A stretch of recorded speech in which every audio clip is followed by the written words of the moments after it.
Pues nada, buenas tardes. Reanudamos la actividad ahora por la tarde con la primera mesa. Indudablemente vamos a tratar el tema que correspondía ahora, que era el contenido de misterio en los programas documentales de televisión, en el ámbito del documental, y tenemos tres ejemplos que van a ser los auténticos protagonistas de la mesa. Yo no voy a hacer más que una presentación breve y les iré presentando y dando la palabra pues en el mismo orden que estamos sentados en la mesa, empezando por Lourdes, después Juan José y después Alejandro, y los presento con su breve currículum en el momento que intervengan.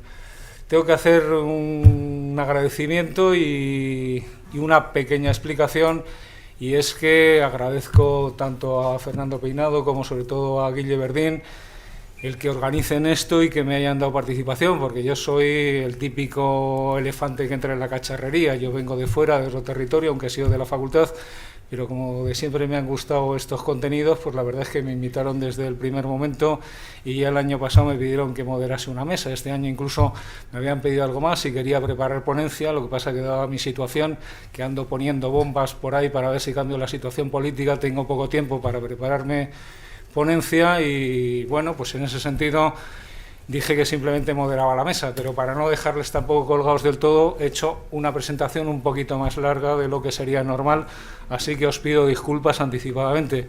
Cuento algunas cosas que espero que no sirvan para nada, es decir, simplemente para expresarme durante 10 minutos y que no condicione a ninguno de los auténticos protagonistas de la mesa, que son a los que tengo a mi lado. Así que, sin más preámbulos, inicio la lectura de esta breve presentación. Espero que no dure mucho. Digo que todas las grandes instituciones necesitan un relato que las legitime, que las fundamente y establezca las creencias que respecto a ellas necesita la gente. Históricamente ha sido este el asentamiento de las grandes religiones y de las jerarquizaciones sociales que han permitido la prevalencia y el dominio de unos sobre otros. Así, la monarquía como forma de gobierno se legitima en que dimana directamente de los dioses, asentándose estos a su vez en los universales mitos sobre el origen. Son estos relatos o mitos los que legitiman, haciendo aceptables y dotando de credibilidad a las instituciones del período clásico. La modernidad da al traste con la mayoría de estas instituciones del viejo régimen y las sustituye por otras emergidas tanto del progreso del conocimiento como de su consecuencia en las nuevas tecnologías, pero también de la aparición de nuevos agentes en el ámbito de la dinámica y cambio social, como la burguesía, que dará lugar, según Erich Hobsbawm, a las revoluciones burguesas de la modernidad. Marx, Freud, Einstein, en terrenos como la economía, la política, la ciencia o incluso el arte. Es el triunfo de la razón frente a la creencia y la revelación. La razón frente a los dioses. Esta muerte de los dioses, en palabras de Nietzsche, deja huérfano al sujeto de las grandes creencias y necesitará nuevos relatos únicos que legitimen y sustenten a los nuevos referentes, que se erigen en símbolos de la modernidad. Los nuevos mitos y nuevos ritos de los que hablara en su día Gilles Dorfles. Así que estas nuevas instituciones también necesitan legitimación y no pueden hacerlo desde sí mismas. La autolegitimación no es un recurso posible, es en el fondo lo que ya plantease Einstein, que un problema no puede resolverse desde el mismo nivel en que se genera, o en palabras de Gödel, un sistema formal no puede fundamentarse desde su mismo nivel, necesitando un metasistema para darle fundamentación. Según Jean-François Lyotard, estas nuevas instituciones de la modernidad también se legitiman mediante algún tipo de relato, ya sean estas neoinstituciones, la ciencia o el Estado, que se legitiman con mitos tecnológicos la primera o con el famoso Leviatán de Hobbes la segunda. La posmodernidad, un paso más, supondrá no obstante un cambio en esta fundamentación. Se pasa de un conocimiento que se creía fuerte al conocimiento débil de las sociedades posindustriales, como sostiene Gianni Vattimo, aunque él habla de pensamiento débil. Así, en la posmodernidad todo se fragmenta y desmaterializa, pasándose de las poderosas referencias únicas impuestas por los grupos hegemónicos a referencias cada vez más débiles, múltiples, diversas y difuminadas, defendidas por los nuevos grupos que adquieren visibilidad en las sociedades democráticas. Es también el planteamiento de Derrida. concretado en una analiticidad que él denomina deconstrucción. La deconstrucción supone el paso de los monolíticos conceptos anteriores al reconocimiento de la diversidad, la heterogeneidad y la falta de modelo único o prescriptivo, lo que supone en el ámbito del significado el paso a la semántica de prototipos, ya anticipada por Wittgenstein, con un referente prototípico y una nube de ejemplares con mayor o menor parecido de familia, que se aproximan o se alejan del prototipo referencial, pero todos posibles e igualmente válidos, aun variando su índice de tipicidad, algo solo formalizable desde las lógicas divergentes y la teoría de los subconjuntos difusos. Zadez, Arnold Kaufmann y la gente del ámbito de las lógicas divergentes. Este planteamiento, que rompe los grandes conceptos construidos por los ostentadores del poder, rompe también los relatos legitimadores, los grandes relatos que fundamentaron las grandes referencias, tanto antiguas como modernas, que permitieron para cada concepto una referencia única y, por supuesto, excluyente de otras posibilidades, impuesta por los poderosos para interpretar lo conocible a la mayoría de la sociedad mundial. Surge así una multiplicidad de relatos para cada referencia, que casi nunca son integrables y complementarios como lo son las teorías locales o particulares en una gran teoría general. Así, esta multiplicidad narrativa genera descreimiento y desafección y el socavamiento de la mayoría de las instituciones que dejan de ser percibidas como referencias fiables. Pero hay un referente que no parece haber seguido este recorrido, un referente que une el pasado con el presente y tal vez con el futuro, y es el mundo del misterio. Todo aquello que, aun pareciendo inefable, se ha transmitido por distintas vías de generación en generación, algo que sin un relato legitimador explícito se ha constituido en mito de sí mismo. Un mito múltiple y poliforme que abarca desde todo lo referido al conocimiento que poseían los antiguos y que desemboca en el mito de la Edad Dorada hasta los mitos del origen externo de la humanidad o la permanencia o entronización de los originadores o diseñadores de lo humano en un gobierno mundial en la sombra. Lo mistérico se constituye así en un metarrelato que relaciona y unifica en un supramito todos los aspectos anteriores. La función, pues, de los programas documentales, que es de lo que nos vamos a ocupar en esta mesa, la función, digo, pues, de los programas documentales de contenido mistérico en los distintos medios, sobre todo audiovisuales, podría ser precisamente parcelar ese gran mito y fundamentar mediante un relato divulgador cada uno de sus territorios, legitimando al tiempo cada una de sus múltiples referencias. Operando en el ámbito de la posmodernidad, los medios actuales no hacen sino visibilizar esa multiplicidad y heterogeneidad referencial que está ocurriendo en otros dominios, y pese al rigor y exhaustividad de la mayoría de los documentales, no hacen sino ofrecer piezas dispersas de un mosaico enorme que no acaba de presentar una figura unificada y reconocible, como ocurría con los mitos tradicionales, que pese a las características antitéticas de algunos de sus atributos, se integraban en un todo único e incontestable, sin contradicción aparente, como han destacado desde siempre los estudiosos de lo simbólico y que es como debemos interpretar este tipo de referencias. El documental es un género que pretende exponer y divulgar una realidad concreta, pero como todo en la era posmoderna es objeto de mestizaje y nuevas manifestaciones. Así la distancia que separa la ficción del documental es cada vez menor, existiendo la nueva categoría de documental de ficción, que no solo mezcla referencias, sino también lenguajes o formas de codificación. Tal vez sea esta la forma en que simbólicamente el documental de misterio intenta conjurar los miedos del ciudadano en la era posmoderna, mezclando lo paranormal con las teorías de la conspiración, como hiciera en su momento Expediente X de Chris Carter, que radicalmente eliminaba en el sujeto la seguridad que teóricamente proporcionan los garantistas estados modernos. Tal vez la verdad ya no esté ahí fuera y ahora la mentira o eufemísticamente la posverdad sea el único discurso legitimador de los estados. Pasemos pues la palabra a los intervinientes en esta mesa que nos darán su interpretación sobre la función que cumplen sus respectivos medios, soportes y prácticas en la construcción o deconstrucción de este imaginario colectivo respecto a lo mistérico. y que de algún modo llena el vacío que dejó en el hombre la muerte de los dioses y que abortó la posibilidad de acceso a través de ellos a lo trascendente. Es una breve introducción que no quiero que sirva en absoluto de marco a lo que tienen que decir, que simplemente planteaba una posibilidad de interpretación y que indudablemente son ellos, con sus prácticas y su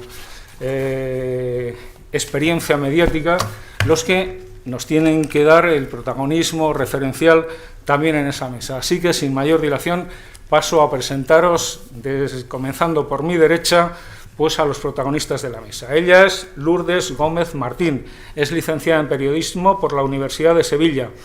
Ha presentado el informativo de Televisión Española en Extremadura y ha trabajado como redactora en el periódico Extremadura, en la revista oficial de la Guardia Civil, y además ha escrito en el suplementos comarcales del Hoy, entre otros medios. Colabora en Enigmas, Año Cero, Más Allá, Historia de Iberia Vieja o Clio Historia, y es autora de Extremadura Infinita en Radio Nacional y del Serano en la tarde contigo de Canal Extremadura Radio.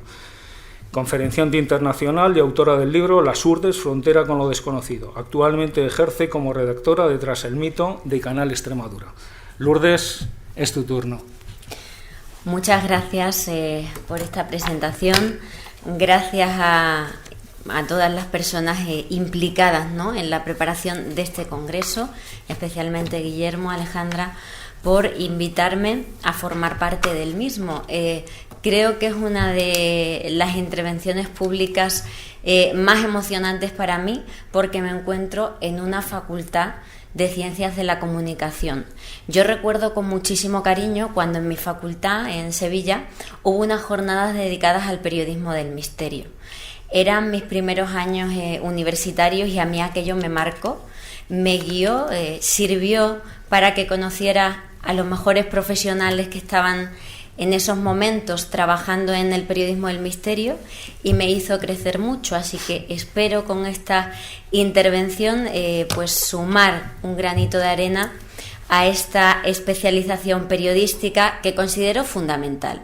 Y lo considero porque yo, igual que vosotros, he estado en esos pupitres, en esas aulas, y he conocido las distintas especializaciones que hay en el periodismo. Y yo me sorprendía muchísimo al darme cuenta que teníamos asignaturas en la facultad como el periodismo de viajes, que por otro lado me encanta, pero yo veía que su recorrido era igual de antiguo que el del misterio o menos, y sin embargo nosotros todavía no teníamos un profesor o un aula a la que acudir, sino que era una formación autodidacta, ¿no?, cuando el misterio está presente en el periodismo desde sus mismos orígenes.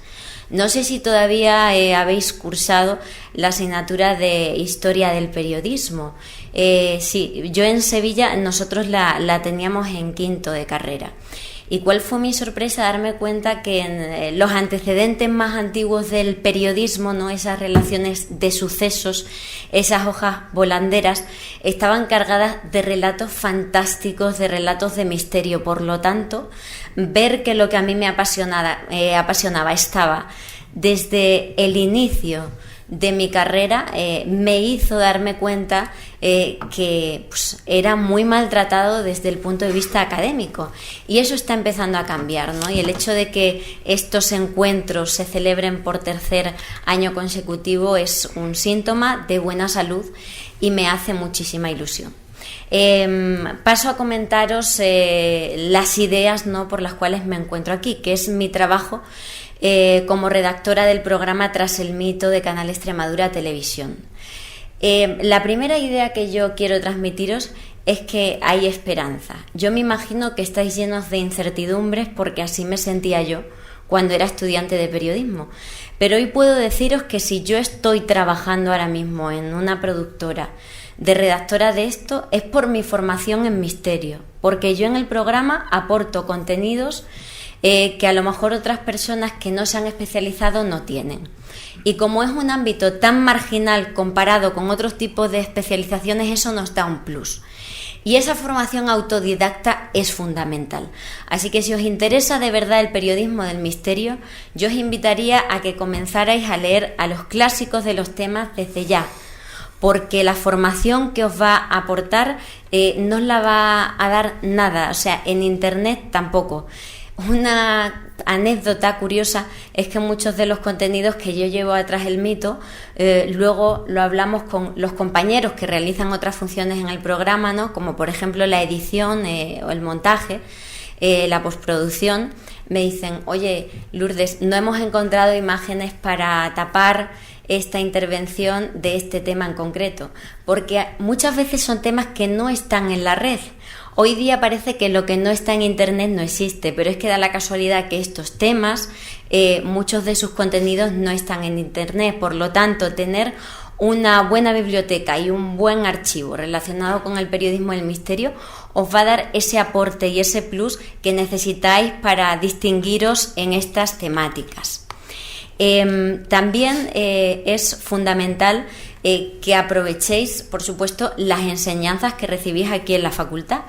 Yo enfocaba todos mis trabajos universitarios al misterio porque era lo que me interesaba, y por lo tanto lo que hacía era llevar todas esas enseñanzas que mis profesores me daban de otros ámbitos completamente distintos, como el periodismo político o el periodismo deportivo, coger pequeñas ideas, conceptos que a mí me podían servir para luego desarrollar mi trabajo.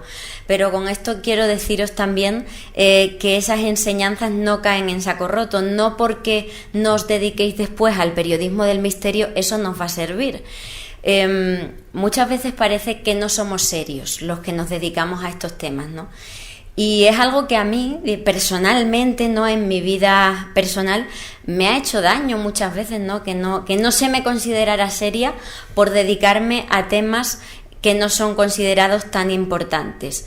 Pero yo lo que siempre contesto es que cuando he estado presentando informativos de Televisión Española, cuando he estado de enviada especial de Televisión Española con temas generales y de política, he aplicado los mismos parámetros que aplico cuando yo llevo a cabo mis investigaciones relacionadas con el misterio. Y creo que eso tiene que empezar a cambiar, ¿no? Y estas jornadas pueden ayudar mucho a eso. También quiero destacar otra cuestión que comentaba ayer con Bruno Cardeñosa cuando estuvieron haciendo la mesa redonda relacionada con La Rosa de los Vientos.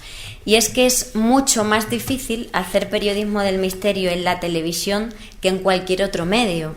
Yo, que tengo la inmensa suerte de escribir en las revistas del sector y de tener secciones relacionadas con estas temáticas, no me encuentro normalmente problemas para que los testigos me cuenten el testimonio en la grabadora o para que me dejen que publique, aunque sea con siglas, ¿no? Su nombre y sus apellidos, pero la cosa cambia cuando les hablo de salir en televisión. Es totalmente lógico porque sabemos después la lacra que tienen los testigos de estas temáticas, ¿no?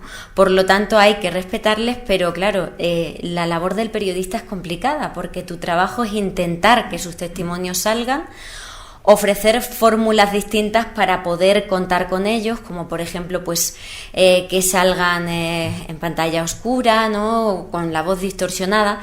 Pero al fin y al cabo les expones, ¿no? Así que la ética es muy importante e intentar luchar por los contenidos, pero sin perder de vista esa ética, ¿no?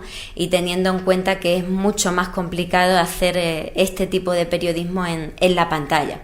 Y eso también lo llevo al tema de las recreaciones y del resto de elementos que conforman ese programa, ¿no? De misterio en formato documental. Cada una de las piezas es fundamental, aunque los redactores proponemos temas, buscamos las fuentes, los contenidos y demás, si no llevara el trabajo de los compañeros de postproducción, de los actores que colaboran para hacer las recreaciones, de los cámaras que se curran planos complicados, diferentes para captar la atención del espectador, las músicas. Os hablaba Miguel Blanco ayer, ¿no?, de la importancia de esas melodías en estas temáticas. Sin todo eso, el relato que montamos en el guión, en las escaletas, los redactores, los periodistas, pues no tendría sentido. Por lo tanto, la pieza del redactor es una más de las muchas que conforman ese puzzle final que trata, ¿no?, al fin y al cabo, de vender lo que han comentado en la presentación, ¿no? Ese mito moderno, ¿no?, del misterio, y cubrir ese horror vacui, ¿no?, que hemos tenido desde siempre con respecto a todo lo que ignoramos. Tampoco quiero dejar de comentar que la agenda del redactor es fundamental a la hora de hacer este tipo de programas. Una vez, hace poco, me preguntaban si yo creía que había servido de algo los 9 años que he estado trabajando de gratis en estos temas. Y yo contesté, porque lo tenía clarísimo, que por supuesto que me había servido de mucho. Porque si yo no hubiera compaginado los 5 años de carrera y los 4 años posteriores con estar pateándome España y los archivos y los pueblos en busca de testigos y formándome en estas temáticas, hoy día no podría desempeñar el trabajo que desempeño en Tras el Mito. No podría ofrecer en el programa las fuentes, los expertos que hoy día son mis amigos. Tengo la suerte de que sean mis amigos, pero cuando yo me acerqué a ellos era para aprender y para tener una agenda de fuentes en estas temáticas. Y por supuesto no tendría testigos que ofrecer al programa, porque si tú montas un capítulo de Tras el Mito sobre ovnis y estás hablando de persecuciones en carretera o de pasajeros de avión que observan una pérdida de tiempo en el viaje, en el trayecto de ese vuelo, si después no metes un total de ese testigo confirmando lo que están contando los expertos, ese programa está cojo, no sirve de nada.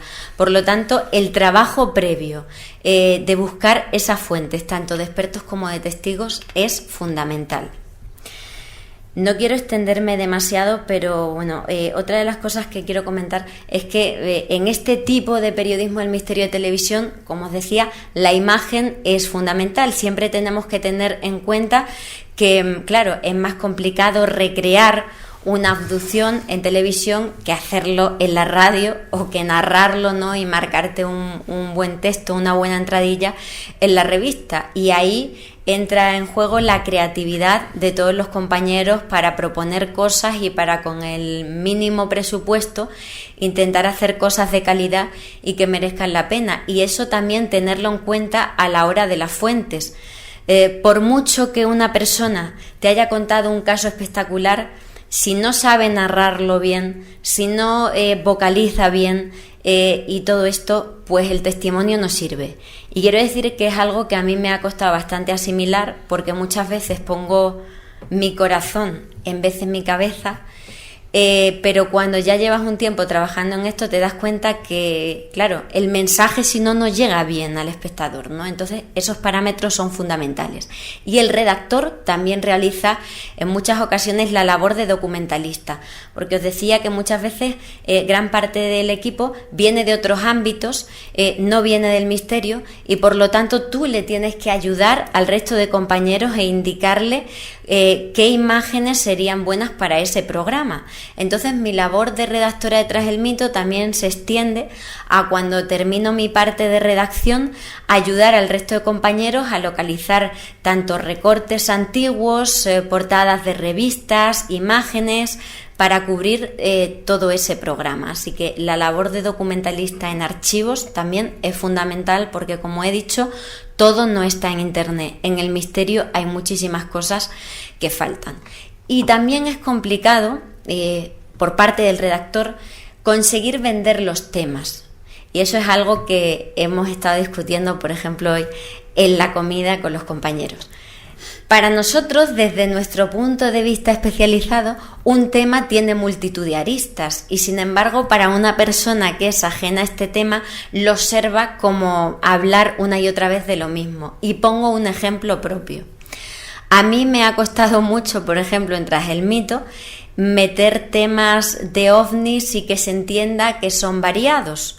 Una persona que no es experta entiende que todo dentro de la ufología es lo mismo, y sin embargo yo, desde mi punto de vista, observo que te puedo hacer un programa de abducciones, te puedo hacer un programa de luces populares y otro de persecuciones ovni sin que se toquen. Para mí son puntos distintos del fenómeno. Sin embargo, hay que bajar un escalón y ponerte en el punto de vista del espectador que no entiende nada de eso, y pensar que a lo mejor sí que puede resultar repetitivo, ¿no? Entonces es complicado y es una gran parte de tu trabajo es pensar cómo vender eso que parezca atractivo y sobre todo que no sea repetitivo, ¿no?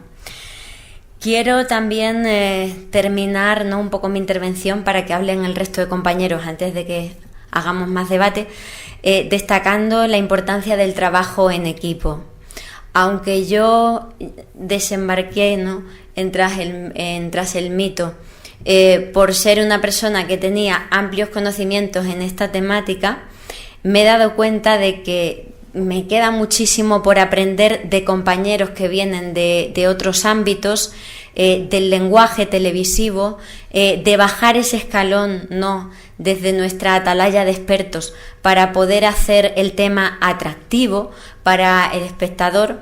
Y los fallos que vas cometiendo, si los compañeros te los comentan, si haces un trabajo en equipo de grupo, ves que el resultado final, ¿no?, que es lo que importa, el programa, se enriquece muchísimo. Desde el primer trabajo, que es hacer la escaleta, buscar los temas, las fuentes y demás, hasta todo el proceso por el que pasa ese programa y el final ya el resultado, ves que ha cambiado la idea muchísimo, pero al final el resultado es muy bueno porque, como digo, si todos ponemos de nuestra parte, al final el trabajo sale y sobre todo a mí personalmente, como me gustan estas temáticas, pues me emociona, ¿no?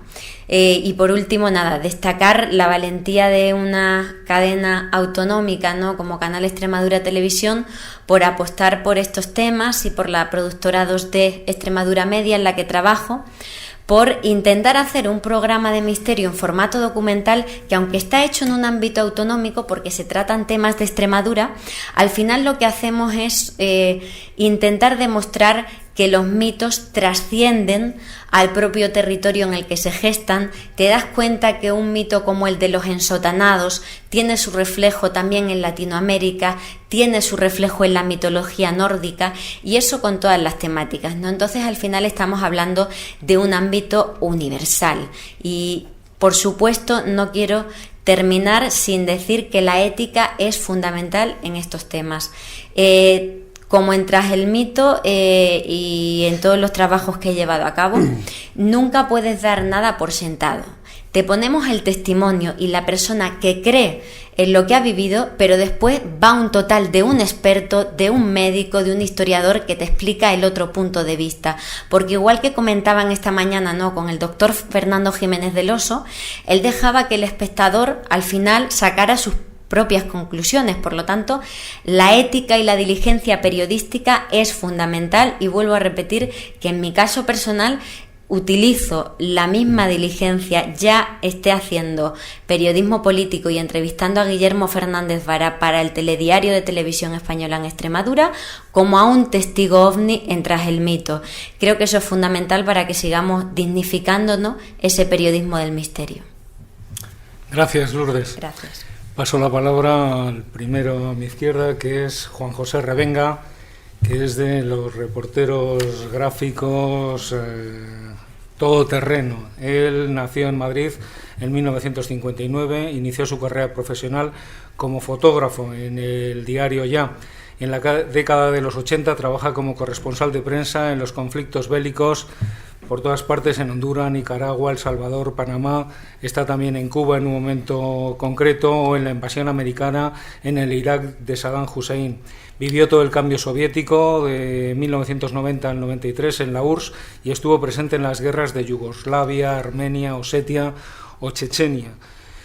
Indudablemente es un trabajo impresionante, su currículum es inmenso y yo no he hecho más que resumir algunos pinceladas. Compagina su trabajo como cámara de televisión en zonas conflictivas con la dirección de estudios y realización de documentales y expediciones en África Central, Zaire, Uganda y Tanzania, Sudamérica, Selva, Camino Inca, Indonesia, Últimos Caníbales de Guinea Papúa, etc.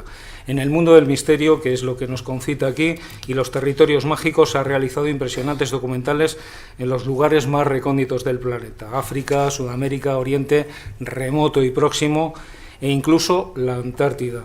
Ha sido productor y director de documentales para las principales televisiones de Estados Unidos y ha realizado numerosas series para televisión española. Además, es autor de libros como Mundos ocultos, un viaje iniciático por el mundo mágico de la hechicería, la santería y el vudú, Civilizaciones bajo tierra, En busca de las ciudades perdidas y Amanecer zombie, un viaje al corazón del vudú. Es tu turno. Pues muchas gracias, me canso solo de oírlo y de recordarlo, de recordar de tu currículum, lo que el sufrimiento. Metido. Bueno, lo primero, daros las gracias por estar aquí a esta hora un poco intempestiva, pero hombre, lo que vamos a contar yo creo que puede ser un poco interesante. Como habéis visto, yo no empecé en el misterio, yo empecé en otros sitios, hice todas las guerras del siglo pasado, finales del siglo pasado, principios del siglo XXI. ¿Y qué me hizo a mí volverme o qué me hizo mirar a mí hacia el misterio? Pues a lo mejor es las cosas inexplicables. Todo lo que vas viendo inexplicable, dices, bueno, te cuentan historias, dices, bueno, también es verdad, me han contado historias, pero las leyendas siempre se basan en realidades y las realidades las superan. O ves cosas que dices, ¿cómo puede ser? Esto se va de la ciencia, se va de las manos de todo, aquí está ocurriendo algo.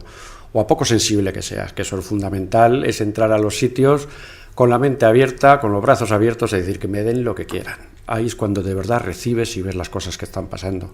Yo os puedo contar en el Amazonas, haciendo Amazonia Mágica, una serie para televisión española, un tipo que me decía que él podía matar a un animal, a una persona, con cánticos. Digo, bueno, vale. ¿Que ¿Cómo lo podemos ver eso? Dicen, hombre, usted viene esta noche aquí, yo delante de usted le mato una gallina. Digo, ya, pero la gallina la llevo yo. Compro la gallina, me la llevo debajo del brazo, llegamos allí, le veo al tío desnudo, todo pintado, digo, bueno, ya estamos con el show, porque si pensáis que aquí todas las ceremonias de chamanismo, las limpiezas, todo eso aquí es mentira, allí es 120% mentira. Para encontrar uno bueno te tienen que engañar muchos para poder encontrar algo. Pues el tipo empezó a cantar. Yo le pongo la gallina y digo, la gallina luego la vamos a ir a buscar en mitad de la carretera, claro. No, la gallina le ve, se agachó y se quedó mirándole. Estuvo cantando unos ícaros, unos cantos milenarios, y la gallina echa una gota de sangre por el pico, da un aletazo y se muere. Bueno, eso entra dentro de la parte que no podemos dar explicación.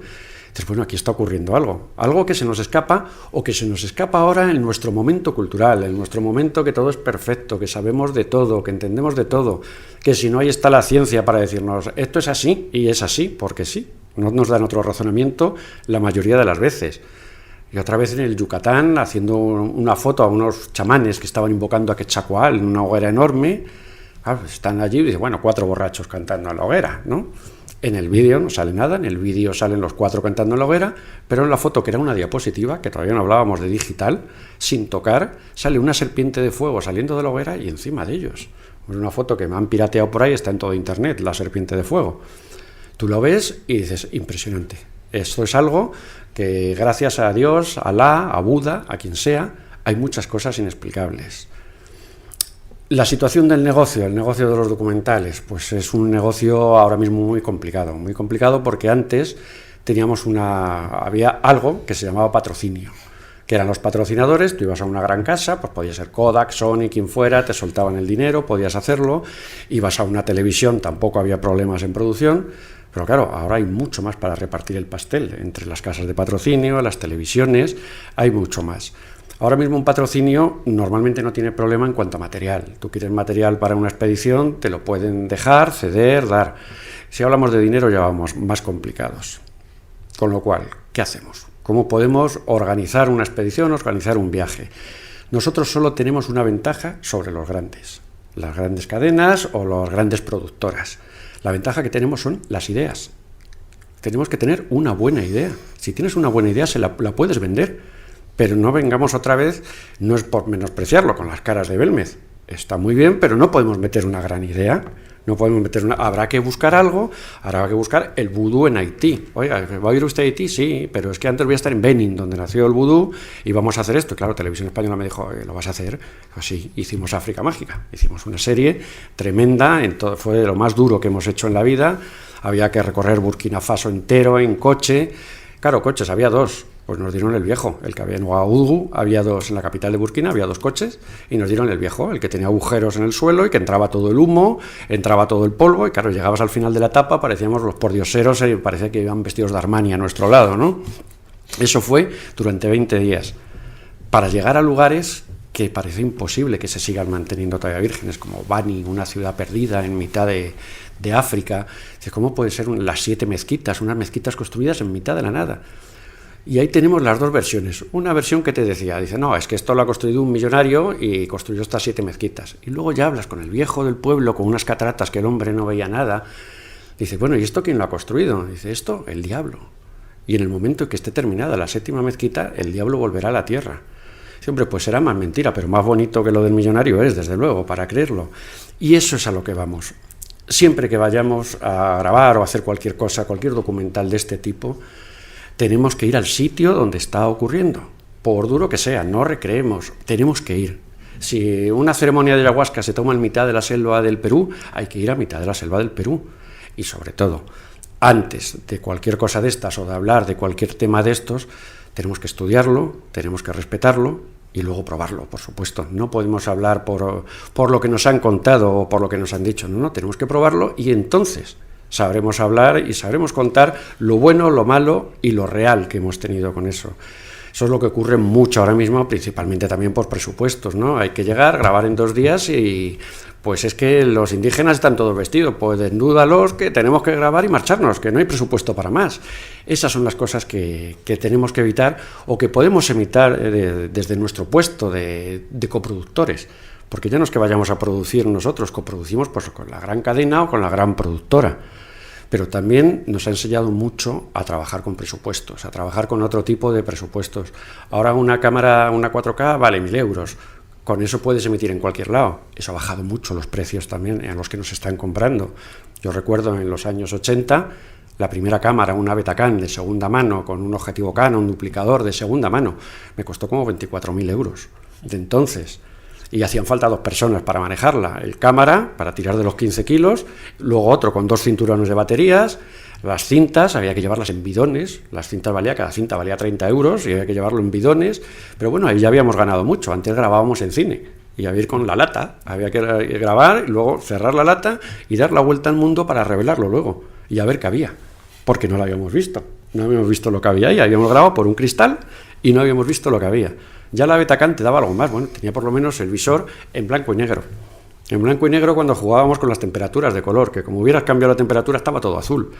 Ahora no sería ni un problema, lo metías en el ordenador, lo podías corregir en un Premiere y no había ningún problema. Entonces la cagabas, lo traías en azul y no valía para nada. Había unos colorímetros en las grandes salas que te bajaban, vale, ya no se ve azul ya, pero se ve rojo. Eso eran los grandes problemas que había con la técnica y con eso. Pero bueno, que todo malo ahora, pues no, también tiene muchas cosas buenas, porque las expediciones o los viajes complicados y difíciles, el mayor problema, había que viajar con 5 o 6 personas para manejar todo aquello, que es como decía antes Gerardo, es verdad que movías 2.000 kilos. Nosotros a nuestro nivel movíamos 300, pero claro, 300 kilos había que ir con 5 o 6 personas. Yo recuerdo siempre, llevábamos uno solo para vigilar los bultos en los aeropuertos, para que no nos robaran. Uno tenía que estar solamente siempre pendiente. Al descargar en el hotel tenía que estar pendiente de los bultos, para que no faltara nada. Tú fíjate esos puestos. Y claro, ahí el problema, ¿cuál era?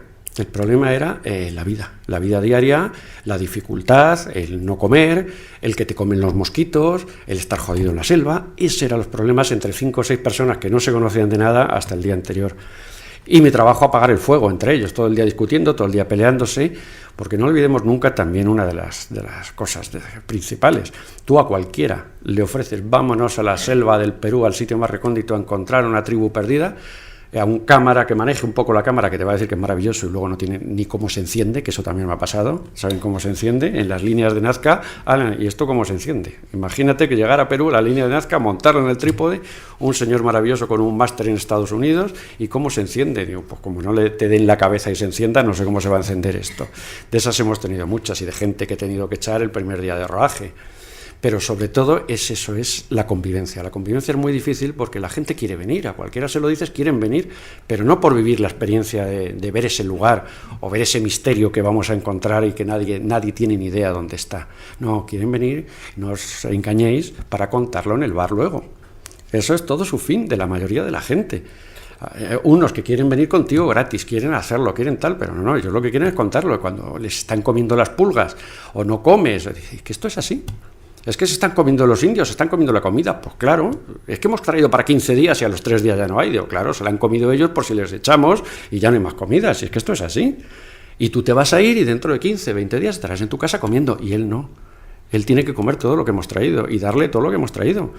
Hay que tener la mano izquierda. No vale el desprecio. Ahora que está de moda, o ha salido la película esta de Z del Capitán Fawcett. Pues bueno, este era el Capitán Fawcett inglés, el de la varita debajo del brazo, y que va con la varita, se la sacaba y le sacudía a los indios. Desapareció. Bien, no era de extrañar también.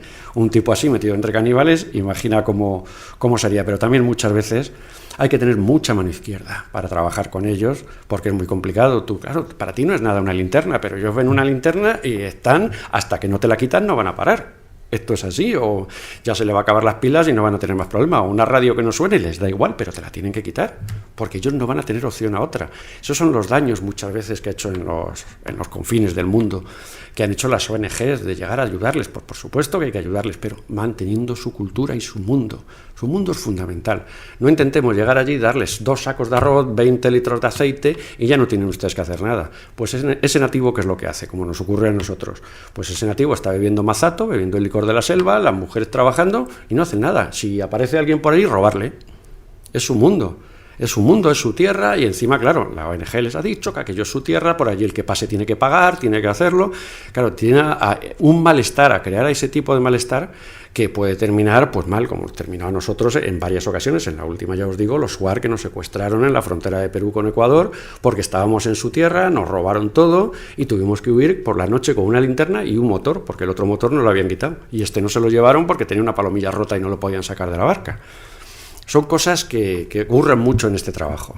En este trabajo ocurren y hay que ser capaces de salir, pero ya no es la preparación física, que es duro, que muchas veces es durísimo o es mortal, como nos ha pasado en Los Tallos, en la cueva de Los Tallos que hemos estado ahora.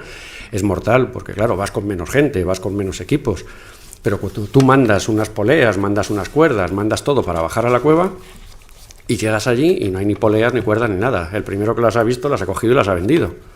Claro, y tienes que bajar con cuerdas que te prestan los bomberos, que atas una cuerda a otra, no puedes rapelar, bajas 100 y pico metros colgado como un saco, pero ahí no hay opción B, ahí está la ilusión, lo que no se puede perder. Si hemos llegado hasta aquí, vamos a darnos la vuelta, porque haya 100 metros para abajo. Claro, lo que no sabías es que había 100 metros y luego otros 25, una casa de 5 pisos y ya estábamos solos, que iba con un cámara, José Antonio Batalla, que está por ahí, acaba de llegar, iba solo con él y además con los nativos. Son cosas que están muy complicadas, pero no al alcance físico, sino al alcance psicológico, de pensar. Tienes que pensar, sobre todo, cuando le preguntaban a Asmussen, ¿usted en una expedición qué es lo que busca? ¿Una persona fuerte o una persona inteligente? Y dice, no, ni inteligente ni fuerte, busco una persona que sea capaz de razonar y decir, ¿no como? Pues no como. ¿Que como el doble? Pues como el doble. Eso es la manera de realizar este tipo de trabajos, de documentales, y nunca perder la ilusión.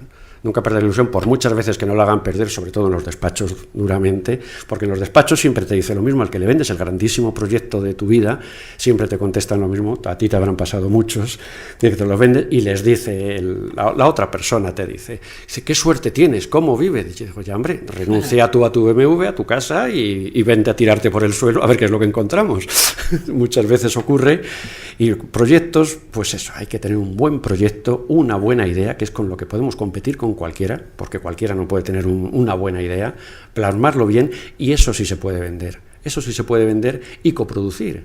Y luego abrirnos a mercado. Ya tenemos un mundo globalizado, que para muchas cosas es buena, para otras mala, pero hay que tener en cuenta que ya no estamos vendiendo de aquí en la esquina.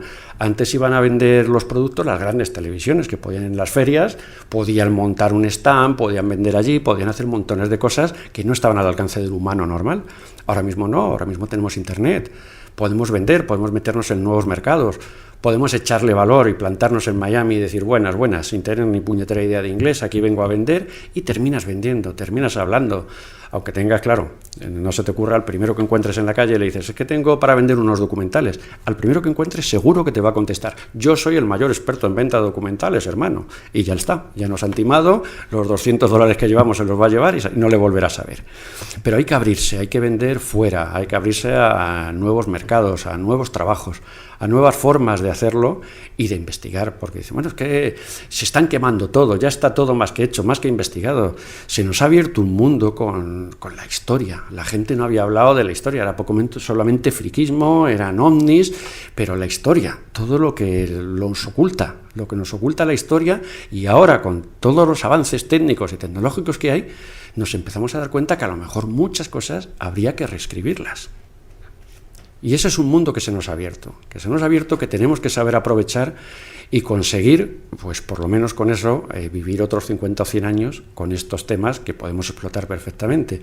Y sobre todo, que nadie se entere que nuestro trabajo lo haríamos gratis. Gracias, Juan José.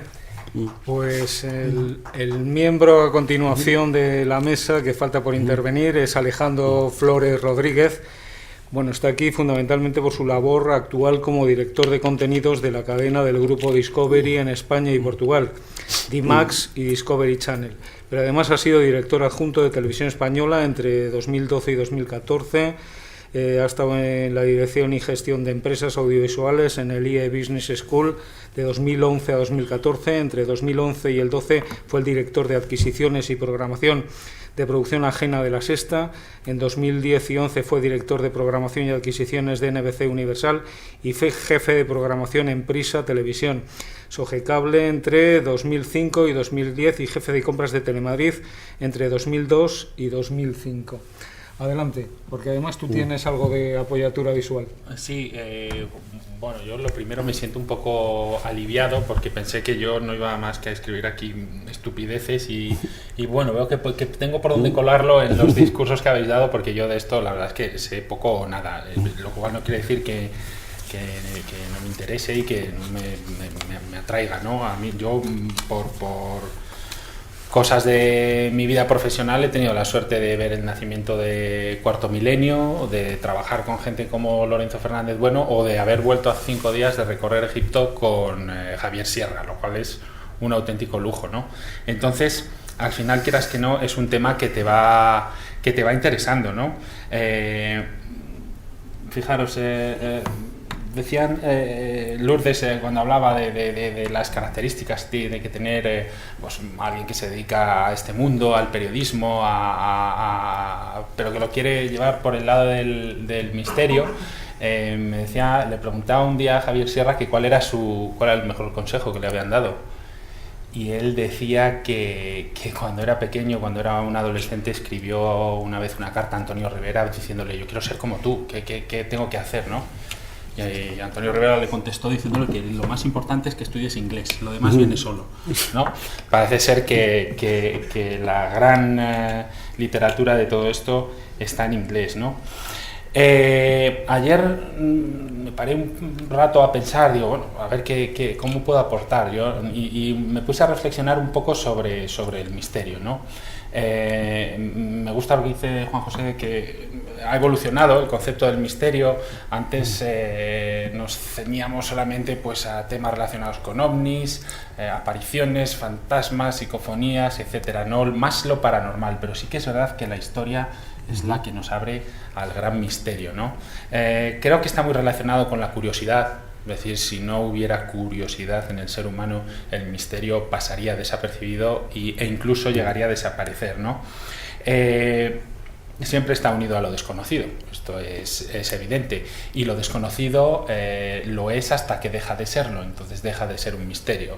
Lo que quiero decir es que los misterios de hace 200 años probablemente no tienen que ver nada con los misterios de hoy en día ni con los que haya dentro de 100 años. Hay algunos que permanecen y son aquellos más relacionados con la historia, el pasado, el futuro, pero como decía también Juan José, creo que lo suyo es vivirlo. Si tienes la suerte de que te toque en el presente y puedas vivirlo, pero si no, vete a ello, vete a buscarlo y vete a recibir la información de primera mano. Creo que esto es lo que pretende de una forma muy liviana la televisión, que es acercar al espectador a ese momento presente, a que pueda vivir una experiencia. No todo el mundo tiene la oportunidad de conocer las pirámides de Egipto, y la tele te las trae y te las muestra, pero también el conocer, el intentar recrear cómo eran ciertas civilizaciones o cómo creemos que se hacían ciertas cosas en el pasado que no tenemos muy claro a día de hoy cómo se hacen. Pero no tenemos que olvidar que la televisión ha pasado ya la fase aquella de la formación, es decir, la televisión creo que ya se ha convertido en básicamente un instrumento de entretenimiento, ¿no? Incluso a la hora de informarnos en televisión, elegimos un informativo u otro probablemente por el que nos haga pasar un mejor rato viendo ese informativo, sea lo que buscamos a la hora de consumir noticias. Y si nos enteramos de que acaba de haber un atentado en algún sitio, ya nadie en su sano juicio dice a ver si no se me olvida hoy ver el telediario, sino que coge el teléfono, abre Twitter, abre lo que sea y se informa al momento, ¿no?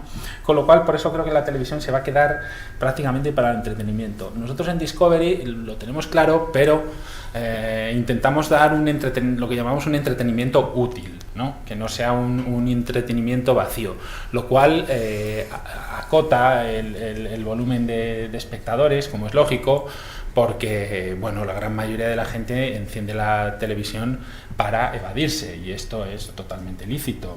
Bastante tenemos en nuestro día a día, imaginaros quien se come 1 hora y media para ir a trabajar y otra hora y media para volver, pues muchas veces la cabeza no te da para querer saber cómo era la vida en Mesopotamia, ¿no?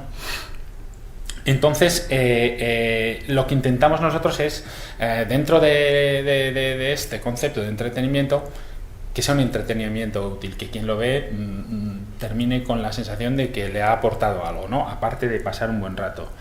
He apuntado aquí algunos números. Estrenamos como más por encima de 200 horas frescas al año relacionadas con el tema de misterio. Os especifico a dónde me voy cuando hablo de misterio. De lo que más volumen emitimos y que más demanda el público son los misterios de la antigüedad, todo lo que está relacionado con las grandes civilizaciones, pero sobre todo apuntando a lo desconocido, ¿no? A cómo consiguieron hacer esto, y luego visto desde todas las vertientes, es decir, desde el puro, desde, por ejemplo, un documental que tenemos sobre la Gran Pirámide de Giza, te da el punto de vista de un constructor que intenta explicar la construcción de la pirámide desde el puro punto de vista de un constructor, hasta las teorías más disparatadas, o que pudieran parecer más disparatadas, pues relacionadas con visitas extraterrestres o humanos con capacidades que hoy en día no existen, ¿no? También la religión católica y el resto de religiones, pero en especial la religión católica comporta una serie de misterios, quizás por lo difícil, ¿no? Que es darle una esfera de realidad, porque como sabéis todos los escritos relacionados con religiones han pasado por 1000 manos, han cambiado, se han adaptado. Es muy curioso cuando te hablan de la historia de Egipto, de la historia de los dioses de Egipto, la mitología egipcia, de repente empiezas a descubrir puntos comunes a la religión católica, y hay una distancia entre probablemente una y otra mayor de la que puede haber entre el nacimiento de Jesús y nosotros. Es decir, claro, el tiempo es un concepto que muchas veces tenemos que pararnos y verlo como es. Nos creemos que todo está hecho y todo se ha pensado para que tenga sentido en el que a nosotros nos ha tocado vivir.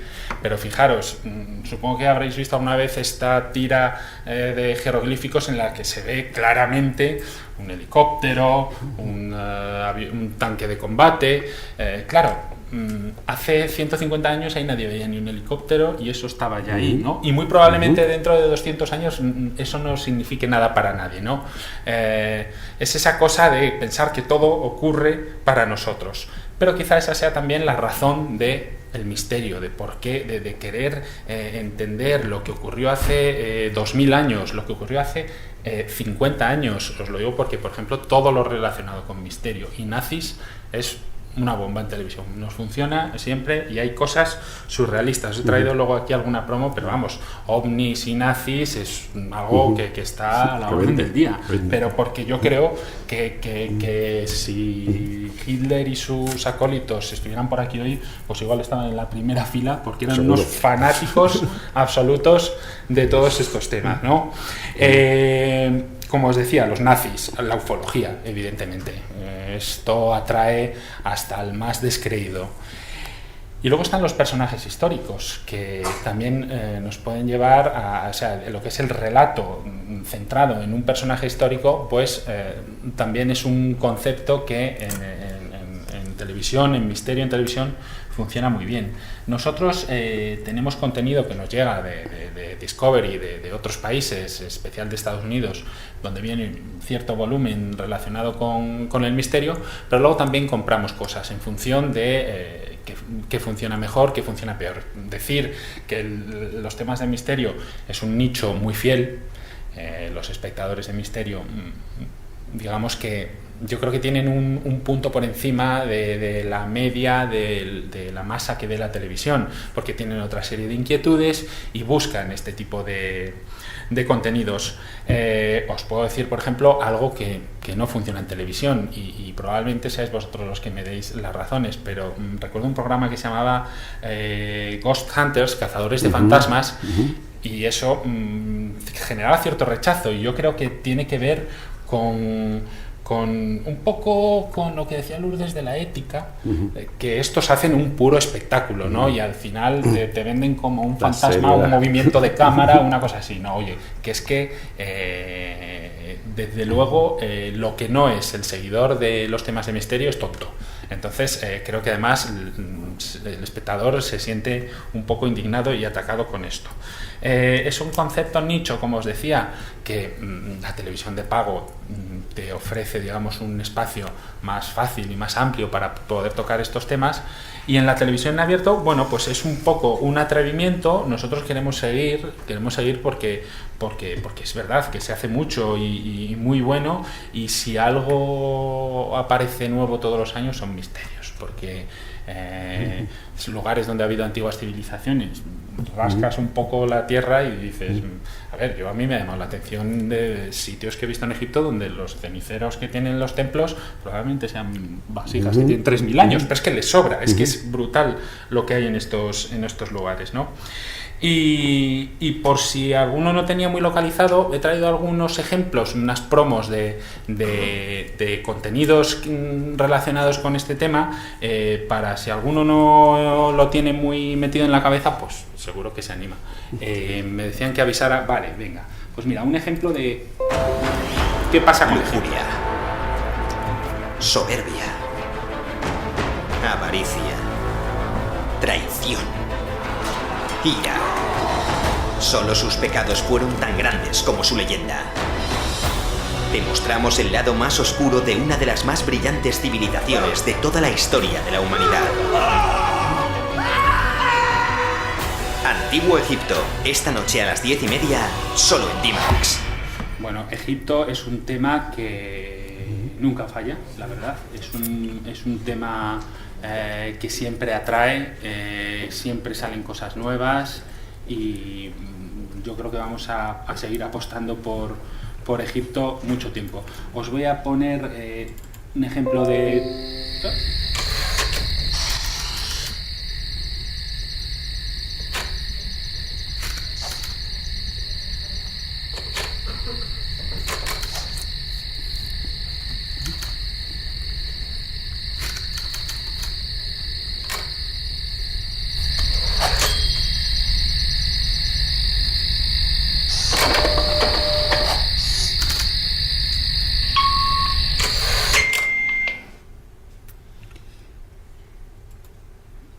Parece que Lorenzo lo ha pedido porque, vamos, lo tenía aquí preparadísimo. El Santo Grial, el continente perdido de la Atlántida, la Mesa de Salomón.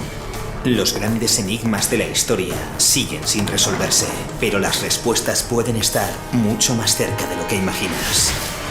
Lorenzo Fernández Bueno buscará en España la solución a algunos de los más intrigantes misterios de la humanidad. Enigmas de nuestra historia. Estreno esta noche a las 10:30, solo en D-Max. Os voy a poner una de un tema de los de Lorenzo que a mí más me llamó la atención.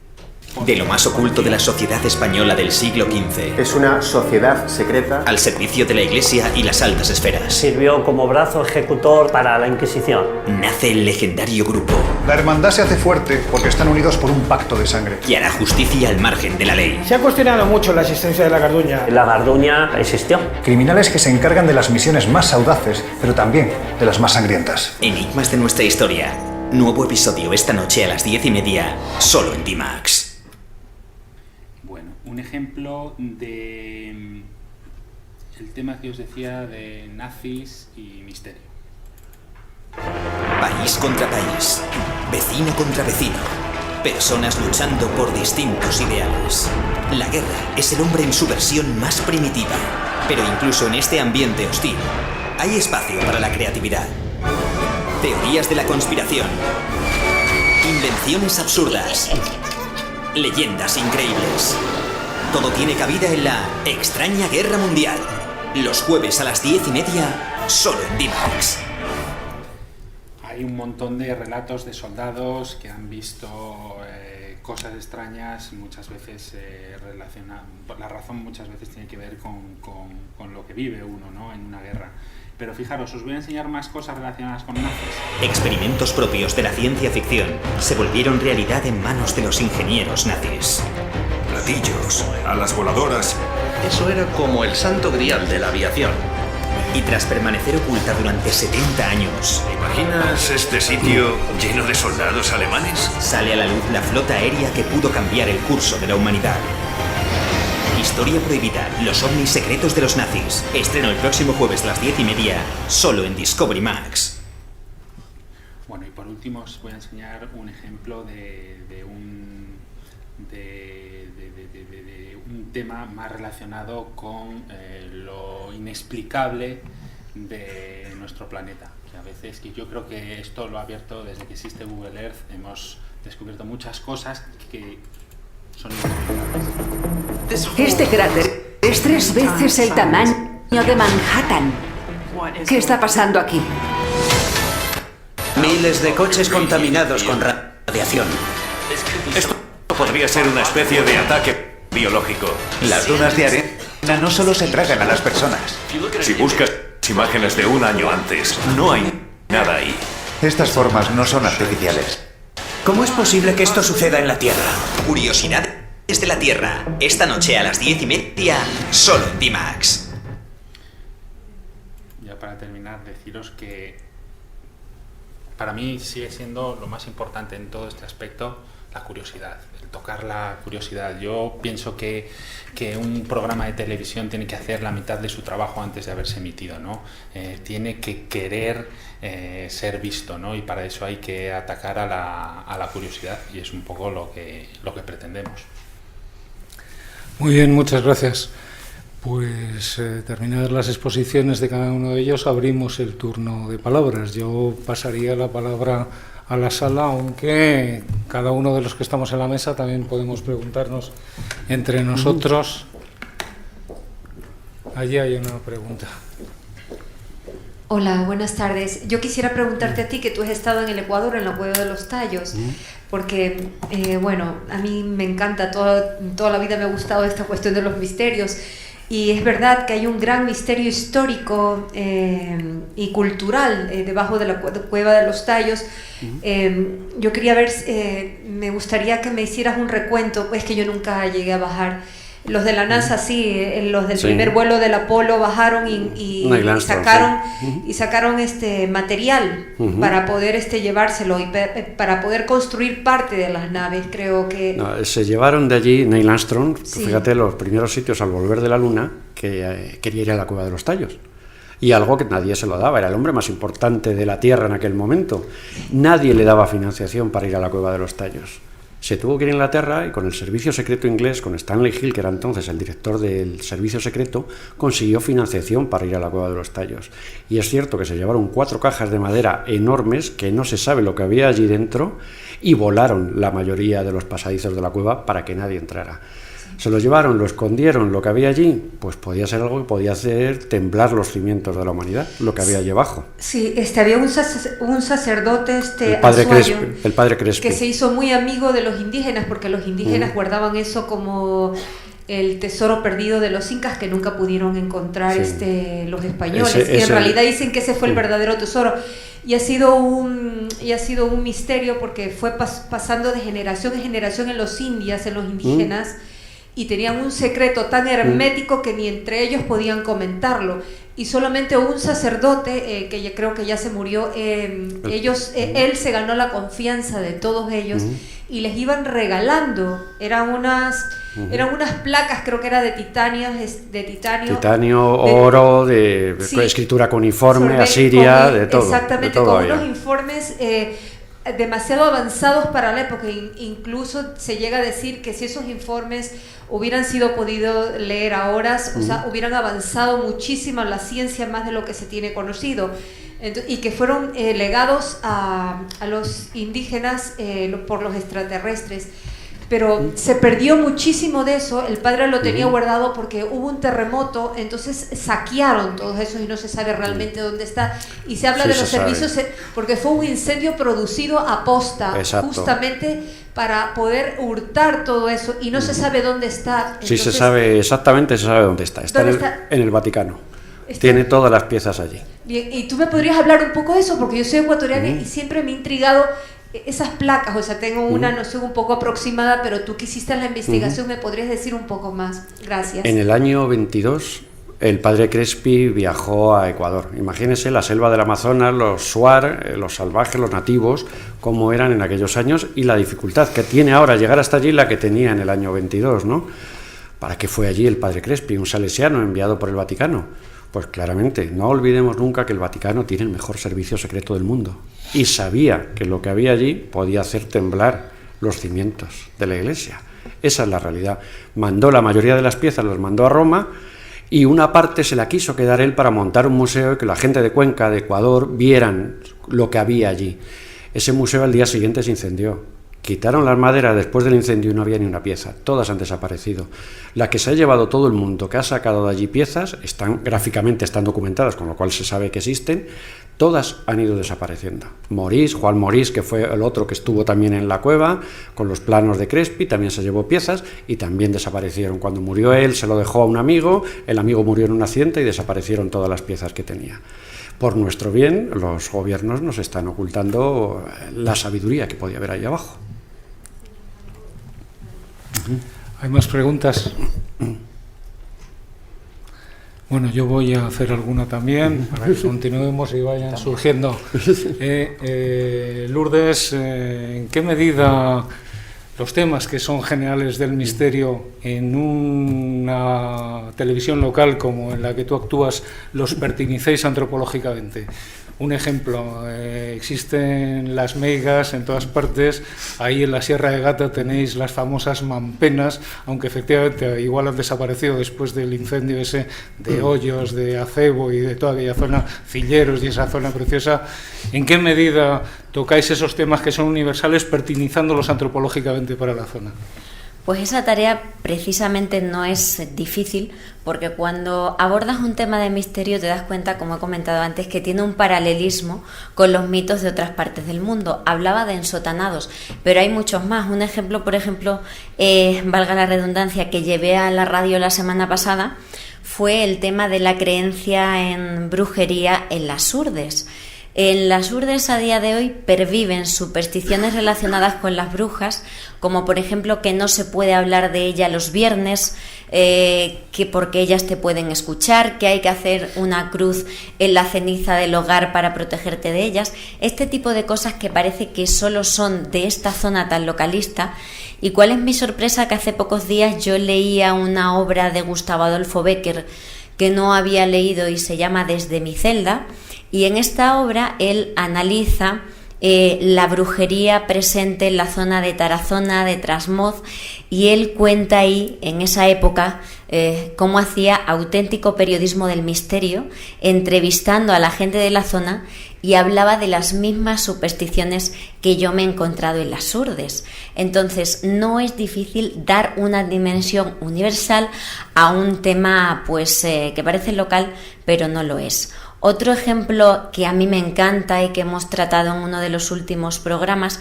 son los secretos prehistóricos. El primer arte que hizo el ser humano está lleno de enigmas y, por ejemplo, en Extremadura tenemos quizá la clave para resolver uno de los mayores enigmas. No sé si sabéis que en Cáceres está la cueva de Maltravieso, uno de los mayores santuarios de manos rupestres que hay en todo el mundo. Los expertos se sorprenden porque hace 40.000 años todos los seres humanos repartidos por todo el mundo comenzaron a pintar manos en las cuevas. Todavía no se sabe la motivación, no se sabe si lo hacían porque creían que los espíritus vivían en las paredes de esas cuevas, porque consideraban que era el útero de la madre tierra y de alguna manera se podían sentir más unidos a esa diosa fertilizadora. Tampoco sabemos ni siquiera si están hechas por hombres, por mujeres, si era una sociedad matriarcal, si era un rito de iniciación o una ayuda para la caza. Pero lo curioso de todo esto es que en Maltravieso, que es una de las cuevas más antiguas del mundo, puede estar la clave para resolver el gran enigma, que es ¿quién pintó estas manos? ¿Eran Homo sapiens o el hombre de Neandertal tenía capacidad simbólica? A lo mejor esa capacidad simbólica no era solo del Homo sapiens, y ese enigma se está tratando de resolver en Extremadura. Y no es un tema local, es un tema que entronca con los misterios del ser humano en general. Por lo tanto, no nos es difícil hacer ese tipo de paralelismos, y por eso sé, por ejemplo, que hay muchas personas que nos siguen desde México, desde Perú, porque me escriben y me hablan de los mitos que ellos tienen allí y de cómo se parecen a estos que tenemos en Extremadura, ¿no? Y por último, ya para terminar mi intervención, decir que me ha encantado pues todo lo que han comentado tanto Juan José como Alejandro. Estoy muy de acuerdo, ¿no?, con lo que decía Juan José, que hay que ir al sitio, hay que tener una idea, creer en esa idea, y como decía Alejandro, tener curiosidad, que es la base de todo, ¿no? Y sobre todo que no penséis que los temas están quemados, que todo está dicho en el misterio, porque os aseguro que yo tengo una cosa muy sencilla, que son las alertas de Google en el móvil, donde tengo puesto 20-25 ítems que me llegan cada día de todo lo que se publica de misterio en el mundo, y todos los días guardo alguna noticia que me interesa y que creo que puedo abordar en un futuro. Por haceros así un panorama general de temas que he tratado últimamente, y que parece que son novedosos y que no están tratados, por ejemplo, hay una pirámide muy conocida, que es la de Chichén Itzá, el castillo, donde todos sabemos que cada año se produce un fenómeno arqueoastronómico como es esa serpiente emplumada, ¿no?, el descenso de Kukulcán. Hace muy poco yo estaba en México entrevistando a un astrónomo que ha descubierto que también hay una serpiente lunar, un fenómeno que se produce por la noche, que todavía no está divulgado porque las autoridades de México no tienen aún la infraestructura necesaria para permitir que haya visitantes por la noche en estos monumentos, pero sabemos que ahí en Chichén, que en Xibisaltún, hay fenómenos arqueoastronómicos por la noche que todavía están por estudiarse. He estado tratando últimamente las manos, o también las matemáticas en la tilma guadalupana. Aquí está Lorenzo, que apostó por un artículo que publiqué con enigmas sobre ese tema, ¿no?, de cuántas cosas nos quedan por resolver de ese gran misterio, ¿no?, de la Virgen de Guadalupe de México. ¿Por qué las estrellas coinciden con las constelaciones que había en el cielo de México aquella noche? ¿Por qué, aunque sabemos que la corona fue un añadido posterior a la imagen, pero lo que no sabe la gente es que si seguimos ese mapa estelar que hay en la Virgen, en su cabeza justo estaba la constelación de la Corona Borealis. Ese tipo de cosas fascinantes todavía están por contarse, o como por ejemplo en Tras el mito, hablaba Alejandro, ¿no?, de la persistencia, ¿no?, de la importancia del tema de la religión en el misterio. Es fundamental y todavía queda mucho por hacer. Por poner simplemente un ejemplo final, en Tras el mito hemos sacado por primera vez en televisión las copias de la sábana santa que hay en el monasterio de Guadalupe. Nunca habían sido filmadas y son de las más antiguas del mundo. Una de ellas en concreto cuando la sábana todavía estaba en Francia. Por lo tanto, todavía queda mucho que hacer y lo más importante es la curiosidad y tener ganas de ir al sitio y hacer periodismo de suela, ¿no? Gracias. ¿Alguna pregunta? Yo. Adelante. Bueno, viendo que está aquí ahora Lorenzo, efectivamente tenías razón. Lo que más me alucinó fue el Serapeo. ¿Verdad? Sí, es algo que prefiero no pensarlo. Sarcófagos de 100 toneladas que no hay forma humana de creer cómo eso... No, yo quería traer a la mesa un tema que viene de una cosa que has dicho ahora de que los gobiernos, que es la desclasificación de documentos, que creo que en este país es un cachondeo. Claro, aquí se desclasifica lo que quieren, te cuentan lo que quieren, pero siempre están para cuidarnos y para que no tengamos problemas y por mirar por nosotros. Es que yo pensaba, eso es cosas como clarísimo. La bomba de Palomares. Sí, nunca se va a saber. Nunca se va a saber. Se sabe, pero nunca se va a saber. Nunca lo van a decir. Nunca lo van a decir. Bomba de Palomares, atentados de ETA, que también tienen su... que la bomba seguirá allí, porque nadie la ha sacado. O sea, nadie la ha sacado. La gente sigue bañándose. ¿De qué marca era el bañador de Fraga? Exactamente, esa foto que casi hacía más daño que la bomba. Pero por ejemplo el tema de ETA recordaba aquel atentado frustrado de aquel hombre, no recuerdo cómo se llamaba, que se le escaló el coche a ETA, que iban a estrellarlo contra el cuartel de la Guardia Civil, y un hombre que pasaba por la calle se puso a ayudarles, y de repente cuando estaba empujando el coche descubre que la matrícula falsa que había puesto ETA era la matrícula de su propio coche, y miró el coche y vio unos cables y se dio cuenta de lo que era, empezó a dar gritos allí, vino tal, y se frustró un atentado por una casualidad que dices, que si la pone un guionista en una película, la película no funciona. Nadie lo cree. No funciona porque nadie se lo cree, ¿no?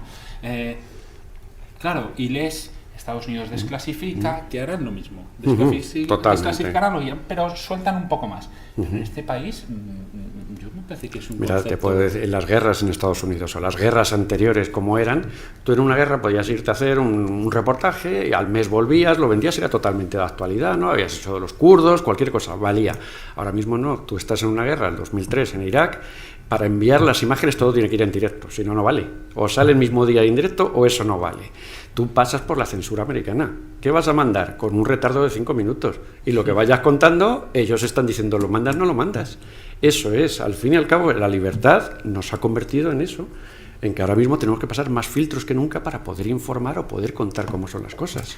Pero yo creo que si además lo que pretendes es que la gente no piense...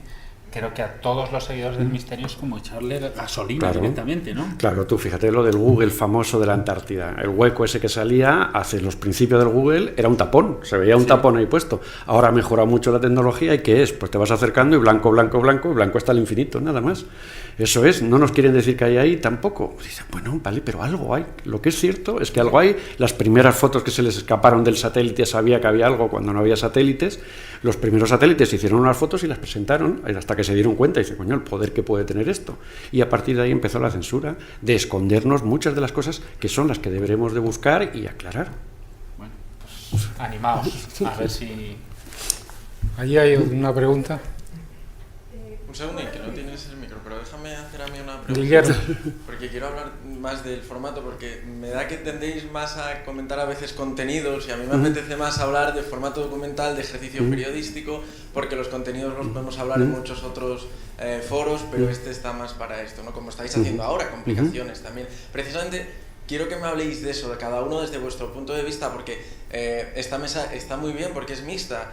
El punto de vista del medio, el punto de vista de un realizador de documentales que se va a los sitios y son grandes series, y un trabajo también muy interesante que es el documental, que sale semana a semana en un medio autonómico, ¿no? Que cada uno tiene sus complicaciones distintas. Uno en unos tiempos, por ejemplo, son más largos y no tiene esa complicación de unos tiempos más cortos, como puede ser el caso de también un programa que tiene que ir saliendo semana a semana. Es decir, esa es mi pregunta. Las complicaciones que hay desde cada uno de vuestros puntos de vista para bien programar o realizar formatos documentales de misterio.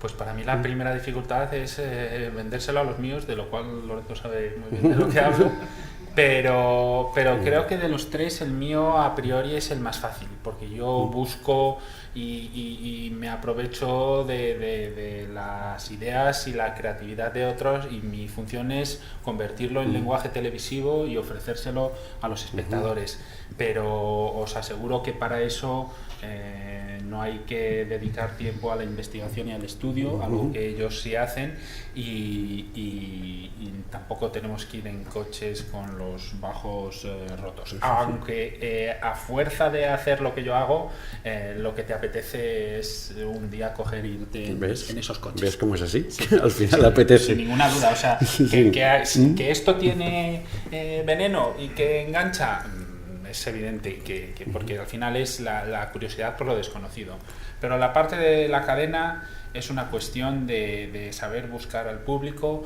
Contenido hay, se realiza contenido en todo el mundo relacionado con el misterio, con diferentes formas de narrar, diferentes relatos.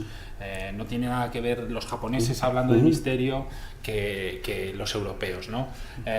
Creo que la parte de la cadena en esto es la más fácil, es más complicada la de los creadores. El creador lo que tiene que crear es un buen producto para que por lo menos te escuche el de la cadena, porque el de la cadena no olvidemos que tiene 200 productos ahí encima, de los cuales 199 no valen para nada, y uno puede ser el bueno o el que les puede encajar a ellos, y muchas veces si no les encaja a ellos te dice dónde encajarlo, te dice mira, esto a mí no me encaja pero es bueno y puedes hacerlo aquí. Eso también es cierto que así funcionan, pero lo principal es la idea, tener una buena idea, una buena presentación y transmitir tu ilusión al señor de la cadena. Cuando te sientas con él, transmitirle que lo que estás haciendo es bueno, que la idea es buena y que él luego ya tiene la pelea con los suyos.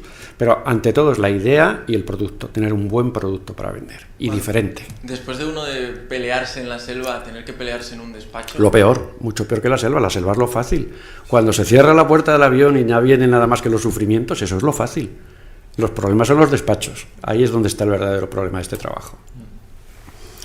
Opino igual, el problema es vender el tema, porque sobre todo desde el punto de vista nuestro de expertos, como ha comentado antes, entendemos que hay una segmentación que a lo mejor el no entendido no entiende. Entonces para mí es complicado vender que no es lo mismo un urdano que ha tenido una persecución ovni que Pedro de Valdivia cuente en una carta a Carlos V que de un aerolito sale una señora de luz que le dice a los indígenas que no luchen.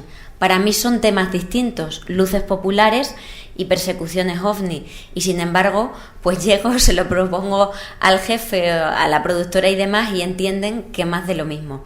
Entonces eso me obliga a mí a luchar más por los temas, a tener nuevas ideas y a proponer cosas novedosas. Por ejemplo, uno de los temas que he llevado esta temporada y que me ha costado bastante documentación y búsqueda de fuentes es el de los juegos con misterio, vender los misterios que hay tras los juegos de toda la vida, ¿no? ¿Qué misterios hay tras el parchís, que pueden ser mandalas orientales? ¿Qué misterios hay detrás de la oca? Si hay juegos populares que son solo propios de Extremadura, como las cruces, en las que se le invita ya al niño a creer en el demonio, en la idea del cielo, del infierno. Es decir, tienes tú que obligarte a hacer una búsqueda muy novedosa para tratar de colar temas que tú quieres llevar y que a ellos les parece que son repetitivos con otros que no se han abordado desde este punto de vista del misterio, porque no nos olvidemos que misterio hay en todos los ámbitos de la vida.